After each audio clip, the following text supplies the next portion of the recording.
اور تکیہ لگائے بیٹھے تھے، یعنی کسی چیز کا سہارا لگائے بیٹھے تھے، اور اسی حالت میں فرمایا کہ میرے صحابہ کیا بتاؤں تمہیں کہ بڑے گناہوں میں سے بھی بڑے گناہ کیا ہیں؟ چند بڑے گناہ ہیں، ان میں سے بھی بڑے گناہ کیا ہیں؟ اکبر الکبائر کیا ہیں؟ صحابہ نے عرض کیا ضرور اللہ کے رسول، ارشاد فرمائیے۔ فرمایا شرک کرنا بڑے گناہوں میں سے بڑا گناہ ہے، ماں باپ کی نافرمانی کرنا یہ بڑے گناہوں میں سے بڑا گناہ ہے۔ اب یہ دو باتیں نبی نے اس انداز میں فرمائی کہ نبی ٹیک لگائے ہوئے تھے اور آرام سے ان دونوں باتوں کو فرمایا، لیکن جب تیسری بات کہنے آ رہے تھے تو ٹیک ہٹا دیا، سیدھے بیٹھ گئے۔ فرمایا جانتے ہو جھوٹ بولنا بھی بڑے گناہوں میں سے بڑا گناہ ہے۔ یعنی اس کا اندازہ لگائیے کن گناہوں کے ساتھ اس کو ذکر کیا جا رہا ہے، شرک کے ساتھ، ماں باپ کی نافرمانی کے ساتھ، اور اس اہمیت کے ساتھ زور دے کے نبی نے فرمایا۔ ایک موقع پہ کسی نے پوچھا، کوئی غیر تھا ابھی تک اسلام میں داخل نہیں ہوا تھا، وہ آ کے نبی سے مشورہ کرتا ہے کہ میں آپ کے اسلام میں آنا چاہتا ہوں، لیکن میں 4 بڑے گناہوں کا عادی ہوں، یہ 4 گناہ نہیں چھوڑوں گا، اسلام میں تو آنا چاہتا ہوں لیکن 4 بڑے گناہ جو میری عادت بن گئے ہیں ان کو نہیں چھوڑوں گا۔ اس میں سے ایک اس نے بتایا کہ میں زانی ہوں، زنا کرتا ہوں، اور میں چور ہوں، چوری کرتا ہوں، اور شرابی ہوں، شراب پیتا ہوں، اور جھوٹ بولتا ہوں۔ 4 بڑے گناہ، اندازہ ہوا آپ کو کتنے بڑے گناہ؟ میں زنا کرتا ہوں، چوری کرتا ہوں، شراب پیتا ہوں، اور جھوٹ بولتا ہوں۔ اب اسلام میں آنا چاہتا ہوں لیکن یہ 4 گناہ نہیں چھوڑوں گا، ہاں آپ کے کہنے پہ ایک آدھ کوئی چھوڑ سکتا ہوں، آپ کے کہنے پہ ان 4 میں سے کوئی ایک چھوڑ سکتا ہوں، سارے نہیں چھوڑوں گا۔ نبی نے فرمایا ٹھیک ہے آ جا اسلام میں، تو جھوٹ چھوڑ دے، باقی زنا، شراب اور چوری اس کا نہیں کہا۔ چوتھا اس نے جو گنایا تھا اپنے حساب سے وہ ہلکا گنا رہا تھا کہ میں شراب کا عادی ہوں، زانی ہوں، چور ہوں، جھوٹ بھی بولتا ہوں۔ نبی نے فرمایا، جب اس نے کہا نا کوئی ایک چھوڑ سکتا ہوں، تو نبی نے فرمایا ٹھیک ہے تو جھوٹ چھوڑ دے اور اسلام میں آ جا۔ اس بندے نے اسلام میں انٹری کر لی، کلمہ پڑھ لیا، اب اس نے ارادہ کر لیا کہ میں سارے گناہ کر سکتا ہوں لیکن جھوٹ نہیں بولنا میرے کو۔ اب دیکھو جھوٹ کس طرح سارے گناہ کراتا ہے اور کس طرح جھوٹ چھوڑنا گناہوں سے بچاتا ہے، اس آدمی کے واقعے سے پتہ ہوگا۔ کہتا ہے جب میں نبی کی مجلس سے چلا گیا اور میرے جی میں آیا کہ میں چوری کروں، کیونکہ وہاں تو ایک ہی تو بات ہوئی ہے نا کہ جھوٹ نہیں بولوں گا، باقی تو سب چالو رہے گا، چوری کرنا، زنا کرنا، شراب پینا۔ تو کہنے لگا میرے جی میں آیا کہ اب میں چوری کرنے جاؤں، لیکن فوراً مجھے خیال آیا کہ کل اگر نبی نے پوچھ لیا کہ تو نے چوری کی تھی تو مجھے تو وعدہ کر چکا ہوں نا جھوٹ نہیں بولوں گا، تو بتانا پڑے گا کہ ہاں میں نے چوری کی تھی۔ تو کہا جب سچ بولوں گا تو ہاتھ کٹے گا، اس لیے اس نے چوری چھوڑ دی۔ کہتا ہے کہ مجھے خیال آیا کہ میں زنا کروں، کیونکہ نبی سے تو یہی بات ہوئی ہے نا کہ جھوٹ نہیں بولنا۔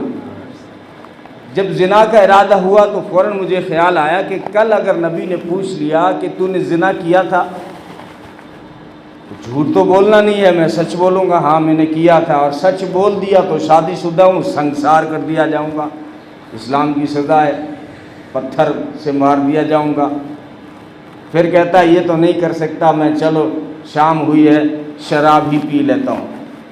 کہنے لگا شراب کا عادی تھا، جب میں پینے لگا مجھے خیال آیا کہ کل اگر نبی نے پوچھ لیا صبح کہ تو نے رات کو شراب پی تھی تو میں تو وعدہ کر چکا ہوں کہ جھوٹ نہیں بولوں گا، اگر میں نے بول دیا ہاں پی تھی تو مجھے کوڑے مارے جائیں گے، اب میں شراب بھی نہیں پیتا۔ دوسرے دن وہ اللہ کے رسول کے دربار میں آیا اور کہتا ہے میری جان آپ پر فدا ہو، آج کے بعد میں یہ سارے گناہ نہیں کروں گا کہ جھوٹ کے چھوڑنے نے مجھے سارے گناہوں سے بچا لیا۔ تو اس لیے بڑی اہمیت کے ساتھ نبی پاک صلی اللہ علیہ وسلم نے جو ہے سچ کے اوپر زور دیا ہے اور جھوٹ سے بچنے کی بڑی ترغیب دی۔ جب اسلام کو پیش کیا تو سب سے پہلے اپنے آپ کو کوہ صفا پہ پیش کیا۔ دائی کیسا ہونا چاہیے؟ ہم بھی دین کے دائی ہیں اور دعوت دیتے ہیں۔ کوئی سیکھے دعوت دینا محمد عربی صلی اللہ علیہ وسلم سے۔ دعوت دینے والے کی پہلی شرط یہ ہے کہ خود کا کردار صحیح ہو۔ سمجھ رہے ہو؟ بڑا مشکل ہے دائی بننا۔ ہم دائی ہیں، ہم ہیں دعوتیں اڑانے والے۔ دائی وہ ہوتے ہیں جن کا کردار صاف ہوتا ہے، مال بھی ہڑپے، ہر طرح کا کھا جائے اور ڈکار بھی نہ لائے اور کہے میں دائی ہوں اسلام کا۔ ہر طرح کے کرپشن کرے، جھوٹ بولے، ہر طرح کے گناہ کرے، الزام تراشی کرے، غیبتیں کرے، چغلیاں کھائے اور پھر بھی کہے میں دائی ہوں، یہ جھوٹا ہے۔ دائی کی پہلی صفت، نبی جب اسلام کی دعوت دینے گئے ہیں سب سے پہلے اپنے آپ کو کوہ صفا پہ چڑھا دیا۔ کوہ صفا پہ چڑھ کے آواز لگائی، یا صباحا، سنو مکہ والو آؤ۔ یہ خطرے کی آواز ہوا کرتی تھی۔ مکے میں جب کوئی آگ لگ جاتی تھی یا کہیں اژدہا نظر آتا تھا تو یہ آواز لگائی جاتی تھی، یا صباحا، خطرے کی گھنٹی ہوتی تھی۔ تو نبی نے پہاڑی پہ چڑھ کے اعلان فرمایا، یا صباحا، تو سارا مکہ جمع ہو گیا۔ انہوں نے سوچا کوئی خطرہ ہے۔ جب سارے آگے تو نبی نے فرمایا، میں نے 40 سال تمہارے اندر گزارے ہیں، اپنا کردار پیش کر رہے ہیں سامنے دعوت دینے سے پہلے کہ میں کیسا ہوں، میرے کردار کیسے ہیں۔ میں نے تمہارے اندر 40 سال گزارے ہیں۔ حل وجدتمونی صادقا او کاذبا، 40 سال میں بتاؤ سوچ کے کیا تم نے مجھے سچا پایا یا اس کے برعکس جھوٹا پایا، تم ہی بتاؤ۔ یہ سارا مکہ امڑ آیا تھا، مسلمان نہیں تھے سامنے، غیر تھے۔ سب نے کہا اور بیک زباں ہو کر کہا، سب نے ایک ہی بولی، ایک ہی زبان میں کہا، جربناک مرارا ما رأینا فیک الا صدقا، کہ ہم نے آپ کو بار بار آزمایا مگر جب بھی آزمایا آپ کے اندر سچ کے سوا کچھ نہ پایا۔ مشرکین نے تو ٹائٹل دیے تھے، آپ امین ہیں اور صادق ہیں۔ یہ اسلام کی، میں نے کہا، امانت داری اور سچائی اسلام کی بنیادی تعلیمات میں سے۔ اسلام کی فاؤنڈیشن جب رکھی جاتی ہے نا تو ایمانداری اور سچائی کا پتھر ضرور رکھا جاتا ہے، اس کے بغیر اسلام کی عمارت کا کوئی تصور نہیں ہے۔ نبی پاک صلی اللہ علیہ وسلم کی سچائی کو اگر آپ کسی شخصیت میں دیکھنا چاہیں، کسی تصویر میں دیکھنا چاہیں تو حضرت ابوبکر صدیق کی ذات ہے۔ نبی سچے ہیں تو ابوبکر صدیق کی سچائی گواہ ہے۔ نبی عادل تھے، انصاف کرنے والے تھے، حضرت عمر کا انصاف گواہی دے گا۔ نبی سخی تھے، حضرت عثمان کی سخاوت گواہی دے گی۔ نبی بہادر تھے، حضرت علی کی شجاعت گواہی دے گی۔ تو اگر نبی کی سچائی اگر آپ کسی شخصیت میں تلاش کریں یا نبی کی سچائی کو کسی تصویر کی شکل میں دیکھنا چاہیں تو سیدنا حضرت ابوبکر صدیق رضی اللہ تعالیٰ عنہ کی ذات ہے کہ سچ، صدق اتنا تھا۔ صدق دو طرح کا ہوتا ہے، ایک تو بات کی سچائی اور ایک کردار کی سچائی۔ حضرت ابوبکر صدیق میں بات کی سچائی بھی تھی اور کردار کی سچائی بھی تھی، اعمال کی سچائی بھی تھی۔ فطرتاً ان کی طبیعت میں سچ تھا۔ بت خانے میں پیدا ہوئے، حالانکہ بت خانے میں پیدا تو ہوئے لیکن ماں کو اسی وقت سنا دیا گیا تھا کہ تجھے جو یہ بچہ پیدا ہوا ہے یہ بچہ عتیق ہے، جہنم سے آزاد ہے، یہ بچہ آسمانوں میں اس کا نام صدیق ہے اور آنے والے نبی کا یہ رفیق ہے۔ بلکہ نبی دنیا میں آ چکے تھے جب ابوبکر کی ولادت ہوئی ہے، اس وقت نبی حلیمہ کے یہاں دودھ پی رہے تھے۔ فرمایا آخری جو نبی ہیں ان کے یہ رفیق ہیں، جہنم سے عتیق ہیں، آسمانوں میں ان کا نام صدیق ہے۔ تھوڑے سے بڑے ہوئے بچے، اب ان کے جو والد تھے عثمان نام تھا، ابو قحافہ سے مشہور ہے۔ حضرت ابوبکر کا نام عبداللہ ہے، ابو بکر سے مشہور و معروف ہے، کیونکہ البکر جوان اونٹوں کو کہا جاتا تھا، اور اونٹوں کی جتنی بھی دیکھ بھال ہے، یا ان کی خرید و فروخت ہے، یا ان کی ضروریات ہے، یا ان کی بے امراض میں ادویات ہیں، یہ سب حضرت ابو بکر جانتے تھے، اس لیے انہیں البکر کہا جاتا تھا اسلام سے پہلے۔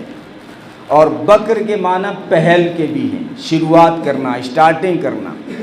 تو حضرت ابو بکر نے سب سے پہلے پہل کر دی ہر جگہ پہ۔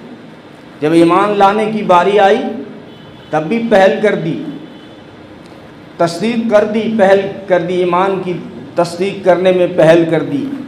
معراج کا جب واقعہ ہوا، نبی پاک صلی اللہ علیہ وسلم جب واپس آئے تو ام ہانی کو بتایا سب سے پہلے، کیونکہ ام ہانی کے گھر سے گئے تھے، چچا زاد بہن ہے، حضرت علی کی بہن ہے، تو یہ ام ہانی کے گھر سے گئے تھے، واپس ام ہانی کے گھر آئے، بتایا کہ میں راتوں رات ساتوں آسمانوں کی سیر کر کے آیا ہوں، جنت دیکھ کے آیا ہوں۔ تو ام ہانی نے نبی کے منہ پہ ہاتھ رکھ دیا، فرمایا میں بہن ہوں، مجھے بتا دیا، کوئی بات نہیں، لیکن یہ بات آگے کسی کو شیئر مت کرنا، آپ یہ بات آپ آگے کو کسی کو مت بتانا، کیونکہ یہ کوئی نہیں مانے گا۔ آج ہم تو ایمان مسلمان ہی، ہمارا ایمان ہے اس لیے مان رہے ہیں، ورنہ آپ عقل دوڑائیں گے نا تو سائنس سے پوچھیں گے تو آج بھی نہیں مانیں گے، وہ انسان کیسے چلا گیا۔ تو ام ہانی نے کہا لوگ نہیں مانیں گے، لیکن خبر لیک ہو گئی کہ راتوں رات نبی نے حالانکہ فرمایا ام ہانی سے کہ میں تو کہوں گا، کوئی مانے یا نہ مانے، جو مانے گا وہ نصیب والا ہوگا، جس کو اپنے نصیب پہ قلم پھیرنا ہوگا وہ نہیں مانے گا۔ لیکن یہ خبر جب لیک ہوئی ابو جہل تک چلی گئی کہ نبی کہہ رہے ہیں کہ راتوں رات میں ساتوں آسمانوں کے اوپر جا کے آیا ہوں، تو ابو جہل سیدھا حضرت ابو بکر کے پاس گیا، کیونکہ نبی نے ابو جہل کا کہنا یہ تھا کہ خود موقع دے دیا، اب کوئی نہیں مانے گا یہ بات، میں سب سے پہلے ابو بکر کو وہاں سے ہٹاتا ہوں اور باقی لوگوں کا ہٹانا بہت آسان ہے۔ ابو بکر جب اسلام میں داخل ہوئے تھے تو مشرکین نے مشورہ کیا تھا کہ ابو بکر کو کسی بھی صورت میں واپس لائیں، ابو بکر اگر اسلام سے ہٹ جاتے ہیں تو باقی لوگوں کا ہٹانا آسان ہے، کیونکہ یہ سمجھدار ہیں اور بڑے مالدار تھے۔ اس وقت ان کی 8 کپڑے کی دکانیں تھیں مکہ میں، حضرت ابو بکر کی۔ لوگ سمجھتے ہیں اسلام صرف تسبیح پڑھنے کا نام ہے، اللہ اللہ کرو باقی سارے کام ہو جائیں گے۔ نبی کی سیرت اٹھا کے دیکھو، دعوت کا سفر کرنے سے پہلے نبی نے 2 تجارت کے سفر کیے، یہ نبی کی سیرت ہے۔ ابو بکر کی 8 دکانیں تھیں اس وقت، تاجر تھے، تو مشرکین نے کہا اگر یہ واپس آ جاتے ہیں تو باقی لوگوں کا آسان ہے۔ تو ایک مالدار شخص کھڑا ہوا کہنے لگا ابو بکر میرے پارٹنر ہیں، میں لے آتا ہوں ان کو، میرے بچپن کے یار ہیں، ہمارا بزنس ساتھ میں ہے، میں لے کے آتا ہوں۔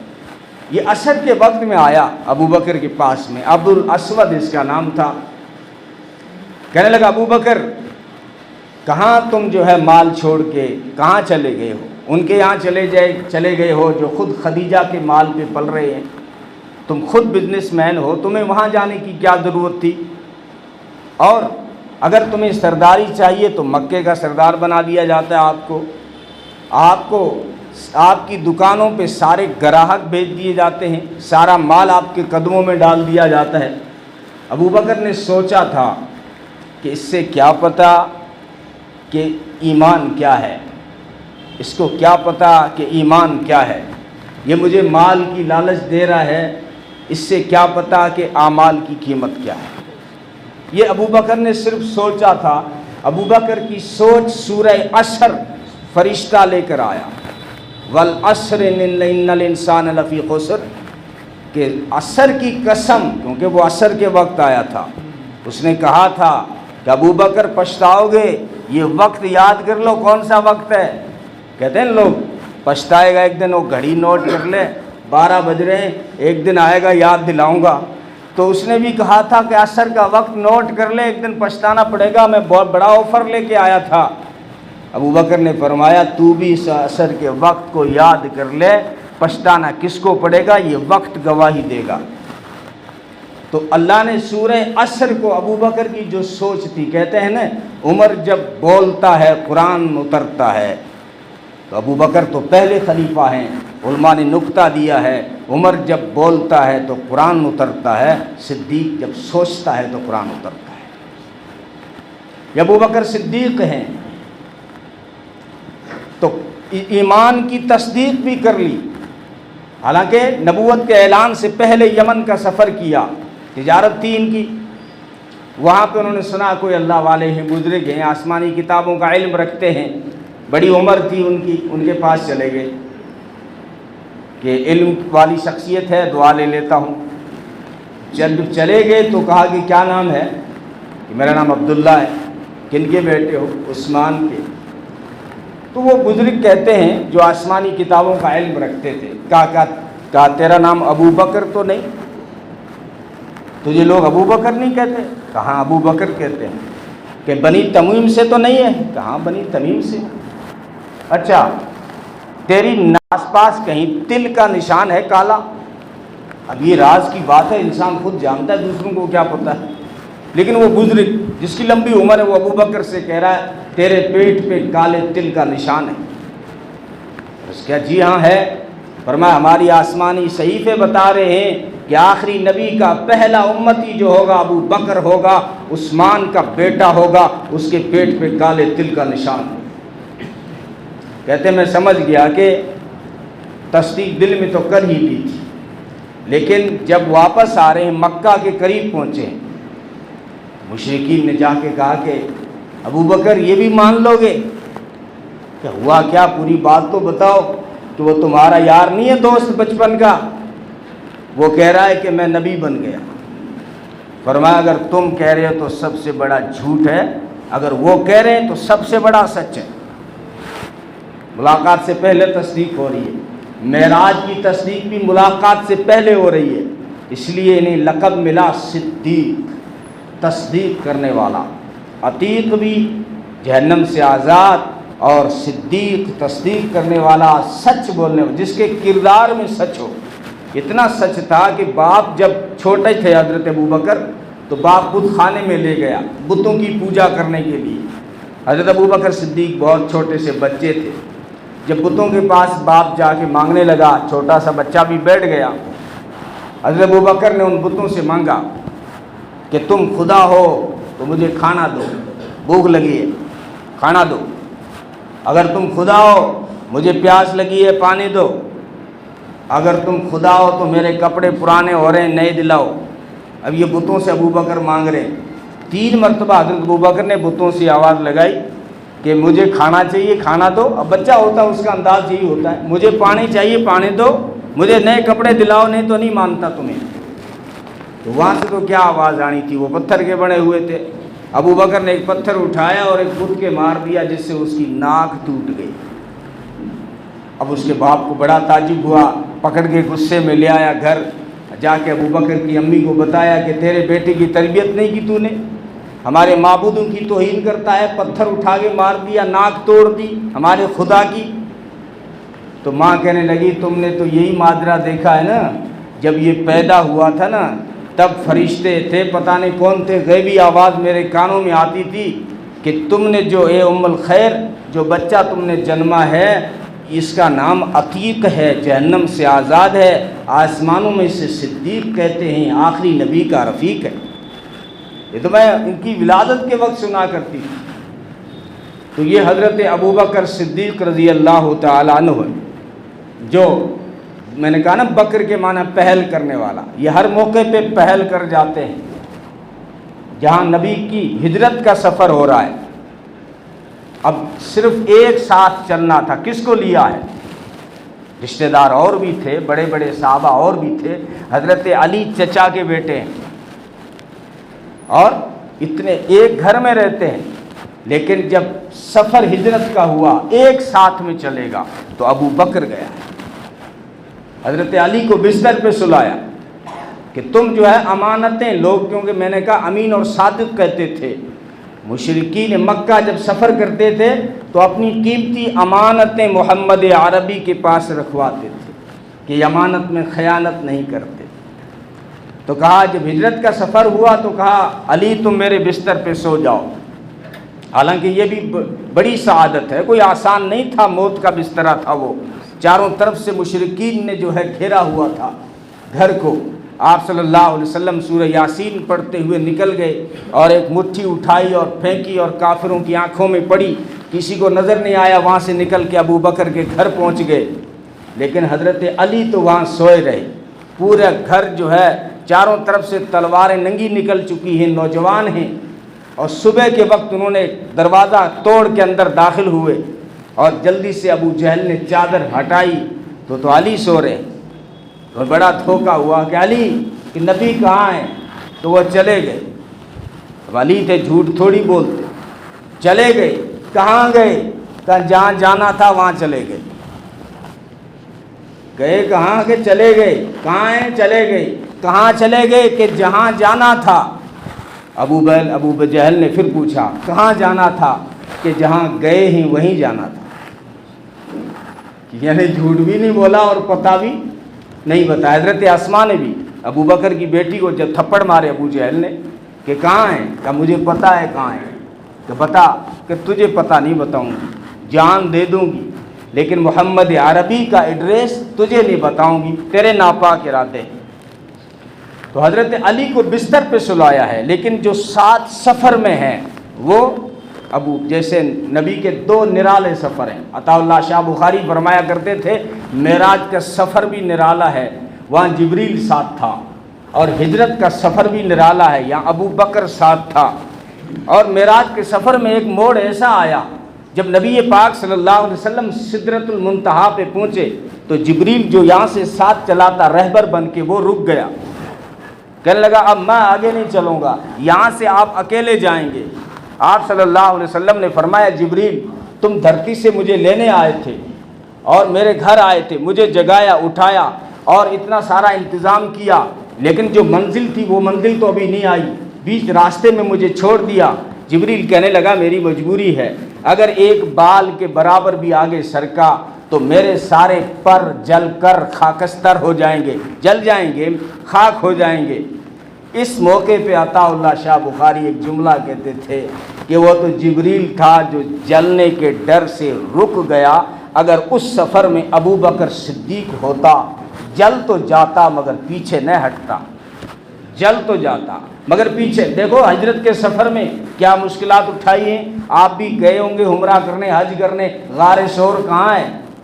کتنی لمبی اونچائی ہے. لوگ آج دیکھنے جاتے ہیں نا، 4 جوس کی بوتلیں ساتھ میں لیتے ہیں، 3 جگہ بیچ میں بیٹھ کے لمبی سانسیں لیتے ہیں، پھر جا کے غار ثور پہنچتے ہیں. اسی غار ثور پہ ابو بکر نبی کو کندھے پہ چڑھا کے چڑھائے، کیونکہ کھوجی جو تھے پیچھے کھوج، عرب کے کھوجی اتنے ماہر تھے کہ اگر چٹان اور پتھر کے اوپر کسی کا پاؤں آ جاتا تو وہ پہچان لیتے تھے کہ یہ فلاں کا پاؤں ہے. کسی زمانے میں ہمارے ہندوستان میں راجستھان 1 نمبر پر تھا پاؤں کی کھجائی میں. پولیس اور BSF آپ کی محتاج تھی. کبھی کسی زمانے میں کیسے گاؤں میں 1-2 بڑھیے ہوا کرتے تھے، آپ کسی اور کے جوتے پہن کے بھی جاتے تب بھی وہ بتا دیتے تھے کہ جوتے تو پتہ نہیں کس کے، پاؤں اس کا ہے. یہ راجستھان میں تھے ایسے. عرب کے جو کھوجی تھے وہ اتنے ماہر تھے کہ پتھر کے اوپر اگر کسی کے پاؤں کا نشان آ گیا تو جانتے تھے کہ یہ کس کا ہے. لیکن غار ثور کے اوپر جب وہ لے گئے ہیں مشرکین، وہ کرایہ دار تھے کھوجی تو، لیکن وہ جب وہاں پہنچے ہیں تو کہنے لگے اب ہماری سمجھ سے باہر ہے، ایک کے قدموں کے نشان ہی نہیں آ رہے، صرف ایک بندہ گیا ہے. تو ابو جہل نے پوچھا یہ بتاؤ کہ قدموں کے نشان کس کے ہیں؟ جو اکیلا بندہ گیا ہے کس کے نشان ہیں؟ تو کہا کہ ابو بکر کے نشان ہیں. محمد عربی کو شاید آسمان میں اٹھا لیا گیا یا زمین نے کھا لیا، پتہ نہیں کہاں گئے، یہ قدم ہمیں نظر آ رہے ہیں. تو ابو جہل نے کہا کھوجیو اتنا بھی نہیں سمجھتے ہو، اتنا بھی نہیں سمجھتے ہو. ابو بکر نے نبی کو کندھے پہ بٹھا کے اوپر لے گئے ہوں گے. چلو اوپر لے گیا. بالکل غار کے قریب پہنچے. اب پھر انہوں نے بہانہ کر دیا کہ یہاں سے آگے کوئی قدم نہیں جاتے. نہ دائیں جاتے ہیں، نہ بائیں جاتے ہیں، نہ آگے جاتے ہیں، نہ پیچھے جاتے ہیں، یا تو آسمان پر اٹھا لیے گئے یا زمین میں دبا دیے گئے، اس سے آگے کوئی نشان نہیں ہے۔ وہاں پر ابو جہل نے ان کو بھگا دیا، تم ناکام ہو، تمہیں پیسے نہیں ملیں گے، تمہیں انعام نہیں ملے گا، جو میں نے اعلان کیا تھا اس میں سے کچھ بھی نہیں ملے گا۔ حالانکہ وہ غار کے منہ کے اوپر قریب پہنچ گئے تھے، اندر سے ابو بکر کہہ رہے تھے کہ اللہ کا رسول اگر انہوں نے تھوڑا نیچے دیکھا تو ہمیں دیکھ لیں گے، ان کے قدم ہمیں نظر آ رہے ہیں۔ تو فرمایا لا تحزن ان اللہ معنا، یہ قرآن کریم کی جو پیاری آیتیں ہیں۔ بعض نے لکھا ہے مفسرین نے کہ اللہ تعالیٰ نے حضرت ابو بکر صدیق کے علاوہ غزوہ تبوک کے موقع پہ صحابہ نے تھوڑی سی سستی دکھائی تھی، بعض صحابہ نے، یار کھجور کا موسم ہے اور گرمی ہے، باغات پکے ہوئے ہیں، اتنا لمبا سفر ہے، جائیں یا نہ جائیں، یہ تھوڑی سی دل کے اندر ارادے آئے کچھ لوگوں کے، اللہ تعالیٰ کو غصہ آیا اور ساری انسانیت کو ڈانٹ پلا دی۔